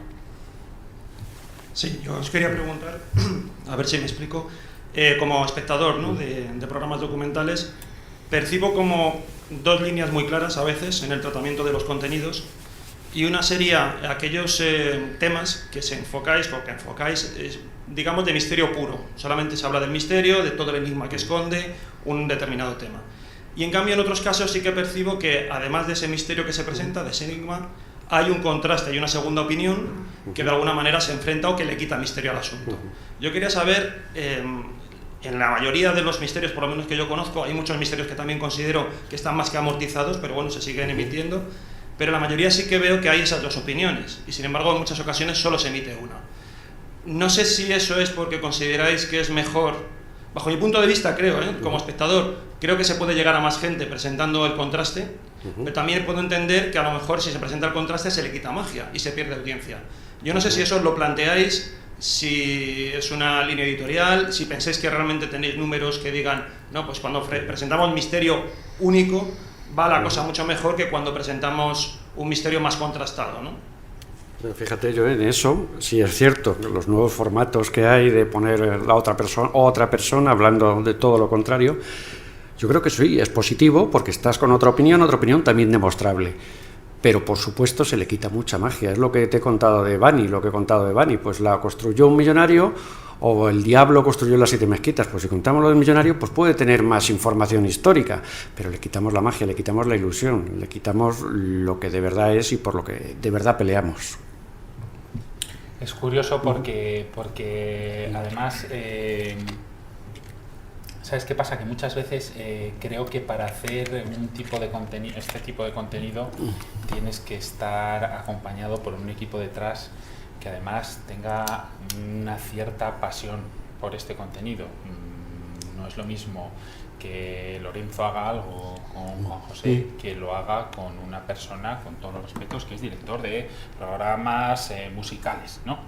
Entonces, claro, ella implica la sensibilidad, porque probablemente si no tienes esa sensibilidad vas a empezar a hacer cosas del tipo decirle al personaje, al protagonista, oye, haz como si ahora de repente has visto una luz, ¿no? Es decir, porque busca el espectáculo, cuando el espectáculo en sí ya existe, que es contarlo, y creo que ahí la habilidad está en cómo lo cuentes. Y si el tema es simplemente algo que ocurre y es un misterio, deja ahí el misterio y que sea el espectador el que saque conclusiones. Pero si es un misterio que hay que contrastar porque tiene diferentes puntos de vista, yo creo que también está bien contarlo, ¿no? Sí, yo estoy de acuerdo, y además Alejandro antes comentaba lo del misterio útil, ¿no? Tú estás vendiendo un producto de entretenimiento, pero a la vez le estás regalando una sabiduría en cuanto a estos temas al espectador, y eso es fundamental. Por ejemplo, a mí no me importa jugar con esa magia y vender esa magia. A mí en Tras el Mito me ha pasado el caso de estar hablando de luces populares y decir, pues preguntarme, ¿no?, la presentadora cuando salgo yo como investigadora, ¿qué hay detrás de todo esto? Y yo contar subjetivamente lo que yo pienso. Digo, pues como pensaba Andrea Faber-Kaiser, cuando tú lees este tipo de crónicas, tanto en la Reconquista aquí en España como en la conquista de América, observo una conquista programada, una inteligencia que está tratando de mezclarse en el devenir humano. No me importa decir eso, pero luego quiero que haya un total de un experto dando la otra visión. Creo que hay magia y hay también la otra cara, la cara B, que es muy necesario, ¿no? Tú puedes ofrecer las dos cosas, pero si te quedas solo con una, yo creo que están faltando ingredientes, yo personalmente. Yo creo además que los investigadores o periodistas de misterio, cuando un misterio deja de ser misterio porque hay una explicación científica, sois los primeros defensores de que esto es una realidad. Vayamos a otros porque hay muchos más misterios, ¿no? Sí, y ha pasado, por ejemplo, tratando el tema de imágenes paranormales, hemos tratado en muchas ocasiones, ponemos imágenes, mira, esta a día de hoy no tiene una explicación, pero luego hemos puesto otras, oye, esto ha pasado en Extremadura, es una foto ovni que me ha mandado un testigo y esto es claramente el reflejo de una farola, que según como tú muevas la muñeca a la hora de tomar esa imagen, si la farola tiene 3 luces, el ovni tiene 3 luces.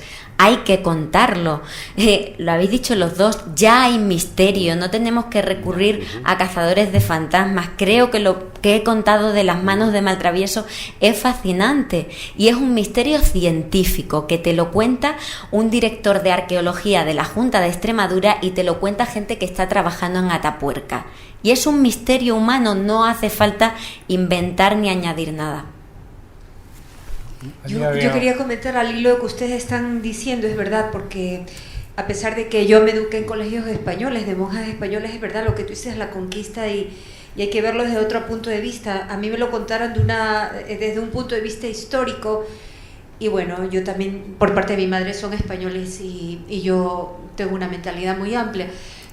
Pero sí es verdad, porque antes de la conquista hubo una batalla entre Huáscar y Atahualpa y bueno, se iba a disgregar el imperio, el Tahuantinsuyo y un poco de cosas. Y es verdad, justamente llegaron los españoles y comenzaron a colonizar todo. Pero otra pregunta más relacionada con la Cueva de los Tallos. ¿Hasta qué punto ustedes como investigadores se ven limitados por las... Ahora estamos en un mundo globalizado y creo que hay más apertura y hay cuestiones tecnológicas, etcétera, etcétera, y mucha más información de qué echar mano. Pero ustedes, ¿hasta qué punto de vista, en tu caso, cuando tú descendiste a la Cueva de los Tallos, no encontraste ninguna información? ¿Por qué no hiciste el seguimiento como las noticias en los periódicos o que necesitan otro tipo de seguimiento y que a lo mejor también los receptores, los espectadores esperan mucha más investigación detrás de ello, hablando del misterio y de un periodismo de misterio que, o sea, yo creo que a la larga es lo mismo, ¿no? Tanto en periodismo como en periodismo de misterio, de lo que sea, yo creo que es el objetivo del periodista llegar hasta el fin, hasta tus límites. No me has dicho de eso. ¿Por qué no seguiste hasta el Vaticano? ¿Qué hay detrás de todo eso? ¿Por qué nadie lo quiere develar? ¿Qué hicieron con las cajas que se llevó Neil Armstrong? Es que eso es un enigma. Hay un documental grabado sobre todo eso. Hemos grabado un documental de todo lo que ha ocurrido, lo que ocurrió, por qué empezó toda esa historia y desvelamos lo que encontramos ahí abajo. Construcciones hechas aparentemente por otras civilizaciones o otras humanidades. Eso está en el documental, en un libro, en Civilizaciones bajo tierra, que está ya en la calle también, y ahí explicamos todo lo que ocurrió y todo lo que había allí abajo. Venga, gracias. Es que yo no tenía conocimiento de eso, gracias. Nada. Y lo de Atahualpa y Huáscar es cierto, cuando llegamos allí estaban en guerra civil los dos hermanos y se aprovechó la guerra civil y con engaños pues se conquistó el imperio más grande del planeta. Sí, pero no con engaños, porque ustedes venían de una civilización desde una perspectiva... Era una estaban más armados y bueno, y más que todo, sí, tenían técnicamente la supremacía para poder dominar esto, y además que toda conquista presupone una destrucción, o sea que eso conquista, en todas las civilizaciones de todo el mundo. Siempre ha sido así. Siempre ha sido así, o sea, no hay que tener ningún tipo de resentimiento, ningún tipo de prejuicio. Y no, bueno, pero por cierto puesto mejor que nos encontraron los españoles, porque si hubieran sido los ingleses hubieran cometido el masacre como lo que hicieron con Norteamérica o los franceses. O imagine usted lo que pensaríamos nosotros de los romanos cuando estuvieron aquí y se llevaron todo, pues lo mismo. Y no todo fue destrucción, porque también fue la religión que salvó a los indios. Pero cuando hablamos de supremacía técnica de los castellanos, sí que es verdad que muchos pasajes de esa conquista de América son explicables desde un punto de vista normal y racional, pero cuando tú vas a las fuentes de los cronistas, ojo, tanto españoles como indígenas, que yo durante mi viaje a México me he traído las crónicas indígenas de la visión de los vencidos, y ahí te das cuenta también de cómo los prodigios tuvieron una importancia capital en ese tipo de episodios. Hoy día nadie recuerda que, por ejemplo, la ciudad de Santiago de Chile se llama así porque en aquel tiempo Pedro de Valdivia hace una auténtica investigación tipo CSI para averiguar qué es lo que había pasado, porque aquella gente era en superioridad numérica y en mitad de la batalla, cuando estaban a punto de aniquilar a los castellanos, se retiran y tiran las armas. Él le pregunta que por qué han hecho eso, y lo que dicen los cronistas de la época, tanto de un lado como de otro, es que han visto a un caballo galopado por un caballero que tiene una espada desenvainada que sale de las nubes y que les dice que suelten las armas, y que eso coincide con que inexplicablemente a los guerreros se les caen las armas de sus manos. Lo que hace Pedro de Valdivia, porque ningún miembro de la caballería castellana había perecido en esa batalla, es llevar a todos los indígenas hasta los miembros de la caballería para que señalen cuál es el caballero que tanto terror les había infundado, ¿no? Y se ríen. Ninguno de esos caballeros era el ser que ellos habían visto. Entienden que es Santiago, que se ha aparecido para ayudarles, y de ahí que la ciudad que fundan se llame Santiago de Chile. A mí me gustaría que rescatáramos este tipo de episodios ocultos de la crónica de la conquista, que están tanto en la visión de los vencedores como de los vencidos. En el Ecuador pasó lo mismo con Atahualpa. Los chamanes le advirtieron que la caída de su imperio iba a ser por unas naves que iban a venir de tierras desconocidas y que iban a ir montados en grandes animales. Eso, fueron los españoles. Eso le dijeron a Atahualpa y efectivamente sucedió así. Bueno, pues nada, muchísimas gracias. Bueno, tenemos otra mesa redonda ahora dentro de un momento, así que si hay una pregunta más en la sala, si no, concluyo yo con una, y que efectivamente volvemos a pertinizar el tema al ámbito del periodismo. El misterio últimamente parece que es un cinturón al que con un sacabocados le hemos ido haciendo agujeros y cada vez da más tolerancia, va engordando enormemente. En ese sentido, por ejemplo, en Discovery, ¿cómo separáis unos contenidos de otros? Es decir, ahora mismo hay unas audiencias donde todo le parece misterio, y puede ser tan apasionante un programa documental sobre teoría de cuerdas en el ámbito de la física teórica, o teoría de branas, o la teoría del todo, con esos dos daneses que andan ahora publicando en Science, como efectivamente los temas tradicionales del misterio. ¿Cómo segmentáis, aparte de la histórica y necesaria segmentación horaria que ya os va segmentando público, cómo hacéis la segmentación temática de estos temas para plantear lo que es puramente misterio y esas otras cosas que a lo mejor coinciden en audiencia? Pues mira, al final, como tú dices, le vas haciendo agujeros al cinturón, ¿no? Y entonces, de lo que es el puro corazón del misterio, lo que haces es buscar cómo aplicas el misterio a otros temas, ¿no? Y es como un subgrupo de misterio, ¿no? Al final yo creo que lo que te determina el contenido es más que el tema, es la forma de contarlo, ¿no? Por hablar de algo que acabas de decir, la teoría de cuerdas es algo que se puede contar de una forma cercana, intentar que sea fácil y que lo entienda el espectador, y a poco que te lo propongas puedes llegar a hacer el mayor tostón del mundo. Es todo cuestión de cómo cuentes, ¿no? Cómo cuentes, quién lo cuente. Hay ciertas personas que da igual un poco lo que te cuenten, porque se trata de eso, de cómo te lo cuentan y de cómo te engancha, ¿no? Y te apasiona. Mientras funcione, seguiremos haciéndole agujeros al cinturón. Pero fíjate, yo creo que, como os decía antes, casi todo el gran volumen se basa en el pasado, ¿no? Y yo una cosa que echo de menos, que tuvo su auge, yo me acuerdo en los años 80 un libro que tenía que me decía cómo iba a ser el futuro, ¿no? Y aquello me fascinaba, ¿no? Creo que eso se ha dejado un poco de lado y fíjate, creo que es una parte del misterio que puede tener su hueco, ¿no? El futuro. El futuro hacia el que vamos es un pasado ya vivido, es decir, creo que a poco que nos esforcemos sacaremos misterios de debajo de las piedras, porque no creo que haya un pueblo en España que no tenga para contar 10 cosas inexplicables que ocurren en su pueblo. Gracias. Pues yo creo que con esto forzaría un pelín más, y ya que estamos en la universidad y vosotros sois estudiantes, hay algo que hasta el momento hemos pasado un poquito por alto, pero yo creo que alargaría esto 3 minutos, con una intervención de cada uno de ellos, y es que los que se van a dedicar al periodismo de misterio, aunque indudablemente hay mucha bibliografía, hay algunos referentes, algunas referencias que son absolutamente ineludibles. Un diccionario de símbolos, por ejemplo, cuando hay abordamientos antropológicos a lo simbólico, que indudablemente está dentro de lo mistérico.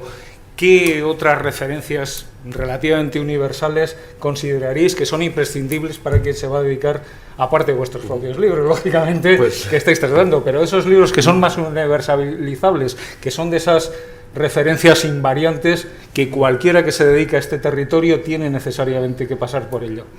Pues sobre todo leer de todo, de todos estos temas, leer, aprender, respetar y después pues investigar, pero leer todo lo posible, que hay mucho y muy bueno escrito sobre esto. Hay mucho y, como decía, hay bibliografía básica que, como esto se trata de una formación autodidacta, pues es fundamental que vayas a las fuentes y a los pioneros, sobre todo porque hay algo también muy importante, que muchas veces piensas que estás diciendo algo novedoso y no. Hace muchas décadas alguien ya lo ha escrito, ¿no? Uno de los libros que a mí me cambió la vida fue Pasaporte a Magonia, de Jacques Vallée. En este libro él relaciona la ufología, las apariciones de ovnis, con todo el mundo de las apariciones marianas, de las apariciones de hadas, el folclore. Te das cuenta de que todos los misterios tienen relación, guardan relación entre sí, y ese libro me abrió mucho la mente, me cambió la vida y me cambió la visión profesional que yo tenía de estos temas. Y por supuesto la lectura de pioneros como Antonio Rivera, Andrea Faber-Kaiser, Aimé Michel, he citado a Jacques Vallée, y hoy día, aunque decía que no todo está en internet, sí que hay muchas cosas en internet. Tenemos Más Allá, de Fernando Jiménez del Oso, que sobre todo, si estamos hablando, ¿no?, de pues cómo hay que enfrentar el periodismo del misterio en la televisión, es fundamental estudiar cómo él transmitía y cómo él era capaz de captar la atención del espectador con ese speak, con esa entradilla inicial, ¿no? Se puede aprender muchísimo de él. Y también hay en plataformas como iVoox muchísimos podcasts antiguos de los programas pioneros de estos temas, donde uno puede tener visión general de estas temáticas, aprender, crecer y además sin gastarse un duro. O sea, lo tienes ahí para escucharlo en cualquier momento, en el metro, montando en bici, corriendo, lo que sea. Pero hoy día tenemos muy fácil poder aprender de estos temas. En la web de RTV o en YouTube siguen estando los programas de Jiménez del Oso, que todavía a día de hoy te los pones y, como yo digo, tienes que ponerlo un rato Telecinco antes de ir para la cama para que se te despeje la cabeza, porque si no empiezas a darle vueltas y te cuesta coger el sueño. Pues muchísimas gracias, Lourdes, Juan José, Alejandro, muchísimas gracias por vuestras intervenciones.